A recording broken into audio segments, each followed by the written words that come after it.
Hello sir, Vamshi. Oh come on, please be seated. మా శిల్ప నీ గురించి చెప్పింది. మీ ఇద్దరికి ఆస్ట్రేలియాలో పరిచయం ఏందటగా? అవునండి. ఆ పరిచయం ప్రేమగా మారింది, అంతేగా? నేను ఎలా కనిపిస్తున్నాను నీకు? చాలా మంచివారిలా కనిపిస్తున్నారు.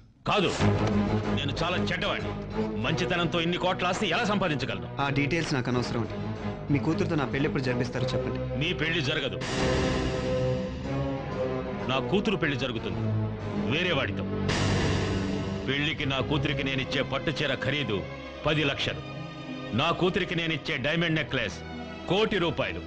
పెళ్ళయ్యాక నా కూతురికి నేనిచ్చే కట్న కానుకల విలువ 10 కోట్లు. నువ్వేమిస్తావు? మీకు వారసుని ఇస్తాను. How dare you to talk like that? I'll kill you! అనవసరంగా ఆవేశపడకు. నీ ఆస్తి ఐశ్వర్యం ఓ పక్క, నేను మరో పక్క ఉంటే నీ కూతురు నా పక్కకే వస్తుంది. అసలు నువ్వు ఇక్కడి నుంచి వెళ్తేగా. వెళ్తే నీ కూతురు నుంచి పెళ్లి చేస్తావా? నీ కూతురికి నువ్వు కోట్లు ఇవ్వగలవు, కానీ ఆమె కోరుకునే ప్రేమించే మనసు నేను మాత్రమే ఇవ్వగలను. త్వరలోనే మా పెళ్లి కబురు వింటావు. కన్నతండ్రిగా ఆనందిస్తావో కోటీసుడిగా కుమిలిపోతావో నీ ఇష్టం.